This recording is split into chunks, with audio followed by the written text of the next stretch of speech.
Guys. All right, so today we're going to do my week 16 update of my pregnancy. I'm 16 weeks and what is today, Friday? So 16 weeks and 5 days. So I'm moving right into the 5th month starting next week. So currently, my hormones have not leveled out the way that they're supposed to as of yet. I'm currently crying over everything. Everything is making me cry, and I'm not a crying person. So, I heard a commercial on the radio yesterday about the woman who she was on the airplane and she had the flight attendant to announce the pregnancy over the intercom, and her husband, heard it, and he, was shocked or whatever. And that commercial, for whatever reason, immediately brought me to tears. So, random things are just making me cry right now. So that's the biggest thing that's going on. My morning sickness has leveled out. I don't feel as tired as I used to. My eating is so. There are times when I'm really hungry and then I'll try to eat something and then I don't want whatever it is I wanted. Like, you know how you crave something and you really want this thing, but as soon as you get it, you don't want that thing anymore. So the eating is it's still a little hectic, but at least I can hold food down, so I'm good with that. Let's see. I don't have any swelling as of right now. My stomach is going back and forth between, being big and not being big. Um, but I know that, like, the weight that is there is from me. It's not from the baby because, whatever. Um, anyway, so I find out what I'm having March 12th. So, the baking soda gender test did say we were having a girl. He still believes we're having a boy, so we'll find out March 12th. We'll go and get checked March 12th, but we're actually going to wait until the gender reveal to actually find out. So we'll have the news March 12th, but we won't find out until I think maybe 2 weeks later when we have the gender reveal planned. Anywho, we have not actually planned or actually announced the pregnancy yet, which is crazy because we have the gender reveal planned, but we don't have a plan for actually announcing the pregnancy. We wanted to do something with everybody involved, me, him, his child, my two children. But it's a little difficult to get everybody together and try to figure out a cute little plan because there is, a lot of different things that we wanted to do. Anywho, I'm kind of thinking about just announcing it, what I'm saying, like, hey, we're pregnant, and letting that be it versus, going and taking pictures and doing all of those things. Just because, I don't have the energy to do all those things and still do the gender reveal and the baby shower and all of those things. And plus, I do want to take maternity pictures. I don't know if you guys have heard about the milk baths. Excuse me, the milk baths, but I want to do that for my maternity photos.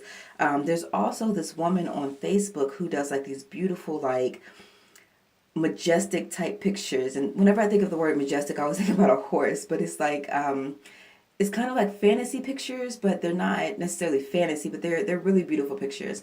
I can't remember her name right now, but I'm definitely gonna reach out to her and see if I can get my pictures done through her.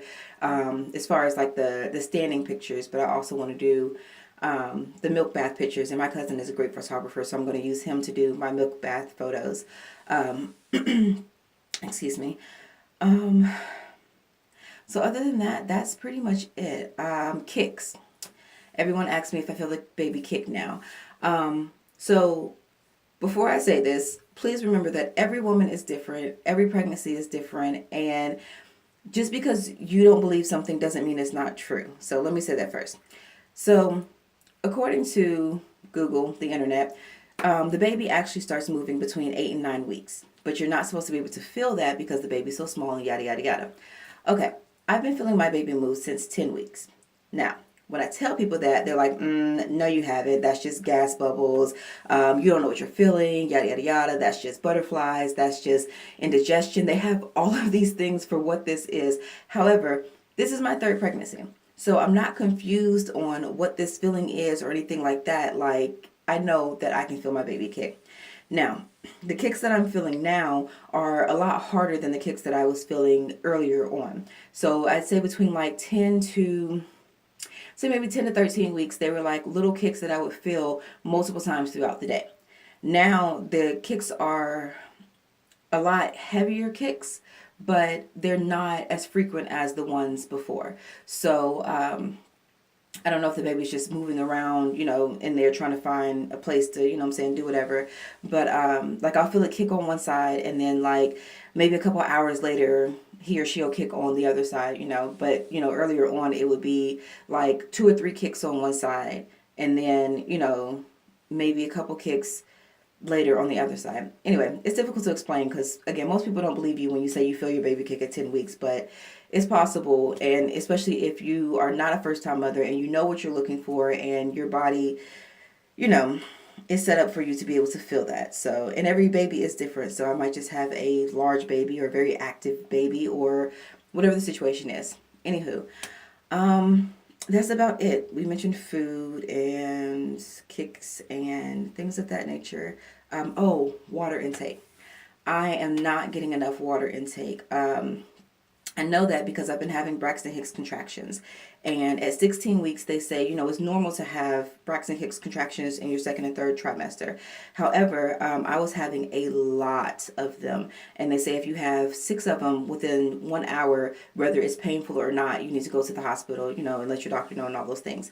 It was coming to a point where I was having about anywhere between 3 to 5 an hour. So I did get really scared and I had a little anxiety attack. And you guys know I have anxiety. So I did have a little anxiety attack, and I did my research. I called my nurse, and she was like, well, you need to pick up your water intake and things like that. During that time, I was also drinking Gatorade. And I was drinking the Gatorade because when I leave the house to go, do anything, shopping, walking around, whatever I'm doing, if I'm doing it for longer than 15 minutes on my feet, I get really lightheaded and I have to sit down for a little while. So I was taking the Gatorade with me, as a beverage for me to be able to drink while I'm walking around and doing all these things so that I'm not getting overheated and too winded and, have to sit down. And it works for the most part, but I feel like water probably would have worked just the same. Anywho, once I stopped drinking those Gatorades, I did stop having the Braxton Hicks contractions. Now, I'm not in any way, shape, or form saying that it was Gatorade's fault that I had the Braxton Hicks contractions. I'm just saying, coincidentally, once I stopped drinking those, I stopped having them. So, I don't know. And I did my research on Gatorade before I drank it, and they were saying, they, as in the internet, was saying, Gatorade's safe for you, yada, yada, yada, all those things. Don't use it in place or in replace of water. So, yeah. Anyway, stopped Gatorade, and I haven't had too many contractions since then. I think I've had like one a day for the past 2 days, and that was about it. So, yeah.